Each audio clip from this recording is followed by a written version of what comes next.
আরামবাগের স্বেচ্ছাসেবী সংগঠন আগামীর সাংবাদিক সম্মেলন অনুষ্ঠিত হয়ে গেল শনিবার হুগলির আরামবাগের পারুল সংলগ্ন একটি বেসরকারি লজে। এই সাংবাদিক সম্মেলন থেকে জানানো হলো দুস্থ মানুষদের পাশে দাঁড়ানোর কথা। জানা গেছে, আরামবাগ আগামী সোসাইটির পক্ষ থেকে 17 ডিসেম্বর পুরুলিয়া জেলার অযোধ্যা পাহাড় সংলগ্ন বেশ কিছু গ্রামে প্রতি বছরের মতো এবছরও শীত বস্ত্র উপহার স্বরূপ তুলে দেওয়া হবে সোসাইটির কর্মকর্তা এবং সদস্যদের পক্ষ থেকে। সেই নিয়ে এদিনের এই সাংবাদিক সম্মেলনটি অনুষ্ঠিত হলো।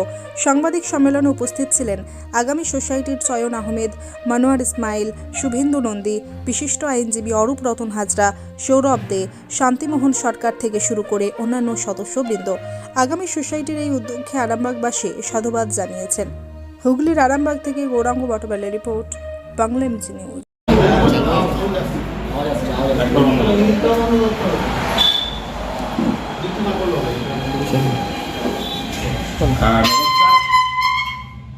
যারা আজকে আমাদের এই অনুষ্ঠানে লাইভ সম্প্রচার দেখছেন, তাদের সকলকেই আমি আগামী সোসাইটি আরামবাগ আগামী সোসাইটির তরফ থেকে শ্রদ্ধা ভালোবাসা জানাচ্ছি।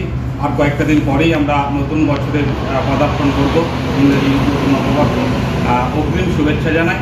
সাথে সাথে আজকের যে বিষয় নিয়ে আমরা লাইভে এসেছি, যে অনুষ্ঠান আমাদের আজকের, সেটা আপনারা জানেন যে বিগত কয়েক বছর ধরে আমাদের আগামী সোসাইটি আমাদের আরামবাগ তথা হুগলি জেলা সহ রাজ্যের বিভিন্ন প্রান্তে বিভিন্ন সমাজ সংগঠকমূলক কাজে নিয়োজিত আছে। বিশেষ করে আমরা শীতের সময় আপনারা জানেন প্রতি বছর পুরুলিয়ায় গিয়ে উপস্থিত হয়, কারণ পুরুলিয়া যাওয়ার উদ্দেশ্য আমাদের সেটা হচ্ছে পুরুলিয়াবাসী কিন্তু আমাদের আগামী সোসাইটির আত্মীয়, তারা আমাদের আত্মীয়। সেই আত্মীয় পরিজনগুলো ঠিক কেমন আছে, তাদের সুখ দুঃখের ভাগ নিতে, তাদের সঙ্গে বিভিন্ন আলাপচারিতায় মত্ত হতে তাদের কাছে আমরা উপস্থিত হই প্রতি বছর। সেই আত্মীয়গুলো কেমন আছেন, সেই জন্যেই আমরা তাদের জন্য কিছু উপহার, শীতের উপহার নিয়ে আগামী সোসাইটির তরফ থেকে আমরা সেখানে উপস্থিত হব। আজকে আমরা যথারীতি রওনা দেব এবং আগামীকাল আমাদের সেই কর্মসূচি আছে। পুরুলিয়ার প্রত্যন্ত যে অযোধ্যা পাহাড় এলাকায় যে 5-7টি গ্রাম আছে, সেই গ্রামের মানুষ যারা আমাদের আগামী সোসাইটির আত্মীয়, আগেই বলেছি আত্মীয়, তাদের সঙ্গে আমাদের এই যাওয়া আসা পর্বে একটা নিবিড় সম্পর্ক গড়ে উঠেছে। সেই মানুষগুলোর খোঁজ খবর নেওয়ার জন্যই কিন্তু আমাদের এই উদ্দেশ্য।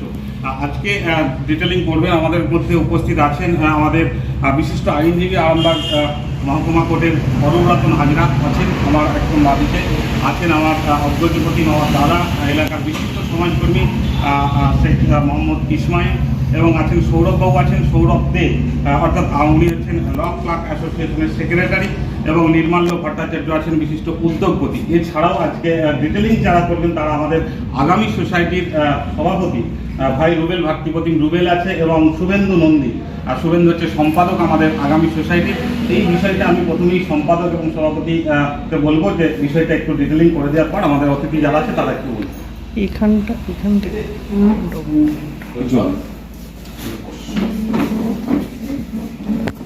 এখানে মিলিত হয়েছি যে আমাদের বিশিষ্ট জনতা এখানে উপস্থিত আছেন, আমাদের আগামী সদস্যরা উপস্থিত আছেন, যে আরামবাগ আগামী সোসাইটি, এই আরামবাগ আগামী সোসাইটির পক্ষ থেকে আজকের দিনে আমরা পুরুলিয়া রওনা দিচ্ছি আগামীকালকে পুরুলিয়ার যে কর্মসূচি সেটার জন্য।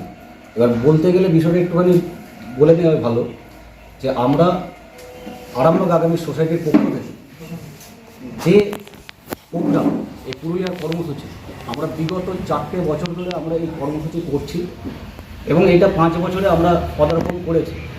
তো এই সময়কালের মধ্যে দাঁড়িয়ে আমরা যেটা লক্ষ্য করেছি যে আমরা পুরুলিয়া যাচ্ছি এবং যে শীত বস্ত্র, শীতের যে উষ্ণ অভ্যর্থনা জানানোর জন্য আমরা, যেমন এখানেতে হচ্ছে একদম নিউবর্ন বেবি যারা বাচ্চা, সেই বাচ্চাদের একদম ব্ল্যাঙ্কেট থেকে শুরু করে তার মায়ের শাড়ি থেকে শুরু করে আমরা বয়স্ক মানুষের প্রায় 300 জনের মতো বয়স্ক মানুষের চাদর, এবং তার সাথে হচ্ছে অনেক কিছু, যারা বাচ্চা রয়েছে প্রায় 200 বাচ্চার জন্য আমরা সোয়েটার, এবং তার সাথে সাথে আমরা যে বয়স্ক মানুষরা আছে, অর্থাৎ আমরা একদম বাচ্চা থেকে বয়স্ক মানুষদেরকে আমরা সেখানে প্রায় 750 জন মানুষকে আমরা সাহায্য সহযোগিতার হাত আমরা আগামী সোসাইটির পক্ষ থেকে বাড়িয়ে দিচ্ছি। এবং এই কর্মসূচিটা করতে গিয়ে আমরা লক্ষ্য করেছি যে বিগত দিনের থেকে এই সময়কালের মধ্যে দাঁড়িয়ে প্রায় 500 শতাধিক মানুষ আজকে আমাদের এই কর্মসূচির জন্য ডাইরেক্টভাবে, কেউ ইনডাইরেক্টভাবে, কেউ প্রত্যক্ষভাবে, কেউ পরোক্ষভাবে আমাদের কাছে সাহায্যের হাত, আমরা পুরুলিয়ায় যাবো যে উপহার নিয়ে, সেই উপহার তারা আমাদের কাছে তুলে দিয়েছে।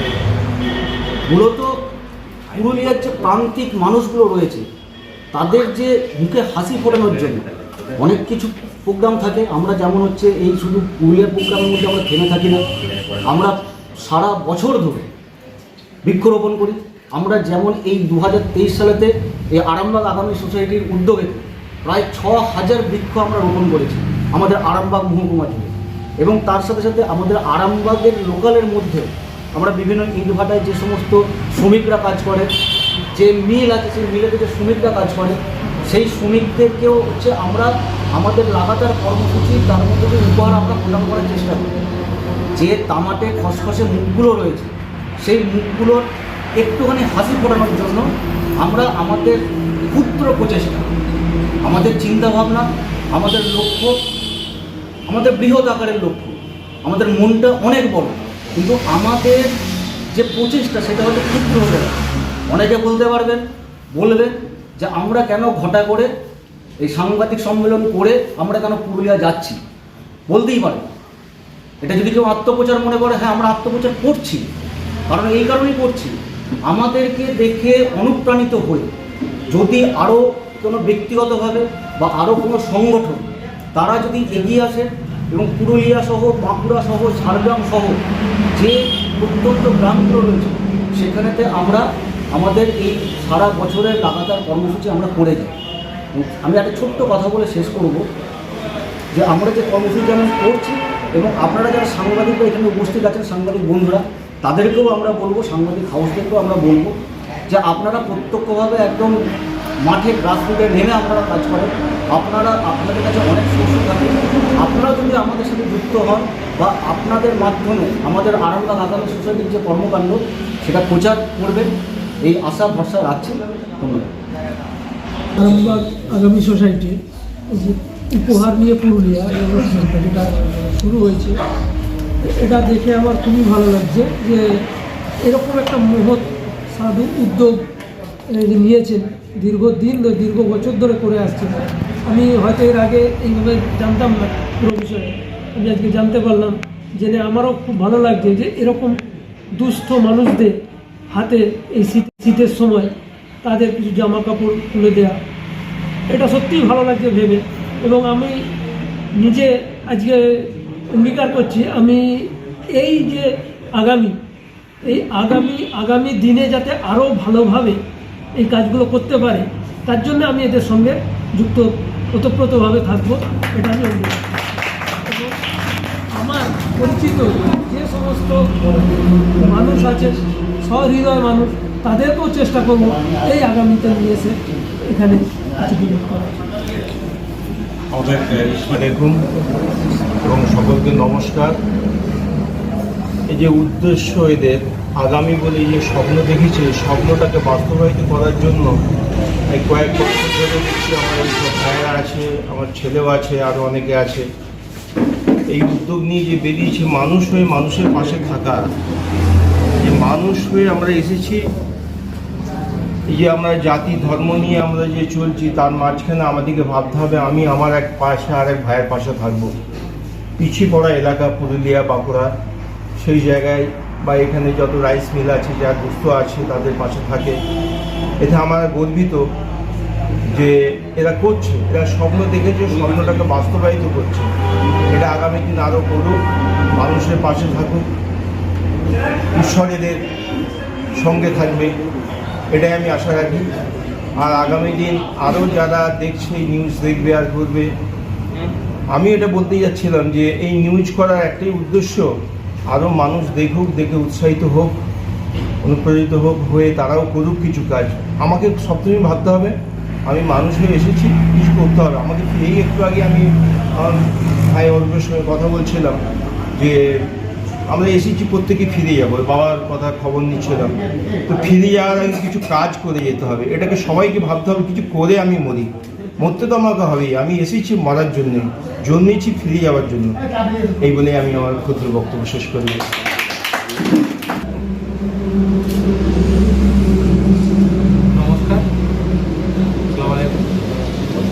প্রথমেই এটা আমি এই সংগঠনের সূচনা এবং ভাই শুভেন্দু ডিটেলস অনেক কিছুই আপনাদের সামনে তুলে ধরেছে বা বলেছে। তো আমরা একটা অন্যরকম প্ল্যাটফর্মে কাজ করতে চাই এবং চেষ্টা করছি কাজ করার, যেখানে হচ্ছে আর্থ মানুষ, পিছিয়ে পড়া মানুষ এবং পিছিয়ে পড়া সমাজের জন্য কাজ করতে চাইছি। আমাদের মানুষের যে মৌলিক কয়েকটি চাহিদা আছে, সেই চাহিদার মধ্যে 5টি আমরা বেছে নিয়েছি। সেই 5টি হলো বস্ত্র, অন্ন, শিক্ষা, স্বাস্থ্য এবং শিক্ষা শেষে তার কাজ বলুন, তার সেলফ ডিপেন্ডেন্ট বলুন, এগুলো। তো আমরা বস্ত্র দিয়ে এখন শুরু করেছি এবং ভাই শুভেন্দু সব কিছু বলেছেন যে কোন কোন প্ল্যাটফর্মে আমরা কাজ করেছি সেগুলো।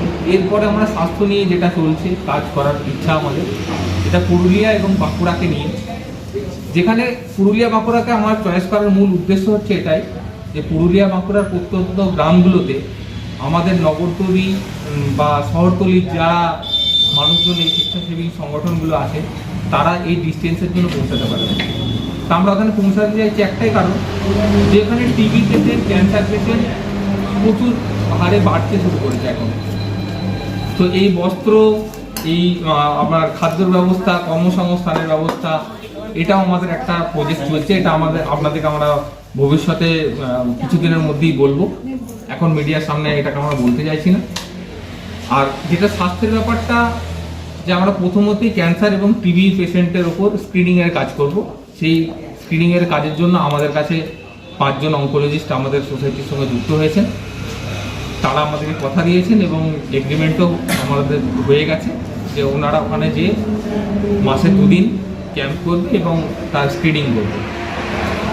এইভাবেই আমাদের কাজগুলোকে আমরা নিয়ে যেতে চাইছি এবং মানুষের কাছে আপনাদের মাধ্যমে আমাদের একটাই আবেদন, যে মানুষের জন্য আপনারা এগিয়ে আসুন। সব কিছু গভর্নমেন্ট বা সরকার করবে না বা করতে পারবেও না, পৌঁছাতে পারবে না, তা আমাদেরকে পৌঁছাতে হবে। সেই পৌঁছানোর মাধ্যম দিয়ে সেই মানুষগুলো যদি আমরা যেভাবে জীবনযাপন করছি সেভাবে জীবনযাপন করতে পারে, তাই এর থেকে বেশি আনন্দিত আমরাই হব। এর থেকে আর বেশি আনন্দিত আর কেউ হতে পারবে না। এই বলি আমার অসংখ্য ধন্যবাদ ভাই রুবেলকে, আমাদের আগামী সোসাইটির সম্পাদক সভাপতি রুবেল। তিনি তার লক্ষ্য, আমাদের এই আগামী সোসাইটির যে উদ্দেশ্য সেটা টেলিং করেছেন। আপনারা যারা আমাদের অনুষ্ঠান দেখছেন তাদের কাছে আগামী সোসাইটির তরফ থেকে আমাদের অনুরোধ রইল, আপনারাও আমাদের সাথে আসুন, যাতে করে আমরা আরও বেশি বেশি করে আগামী সোসাইটি কাজ করতে পারি। এবং যারা আমাদেরকে সাহায্য সহযোগিতা করেছেন তাদেরকেও আমি প্রত্যেককেই আন্তরিকভাবে ধন্যবাদ জ্ঞাপন করি। এখন আমরা পুরুলিয়ার উদ্দেশ্যে রওনা দেবো, তার শুভ উদ্বোধন পর্বে ফিরব।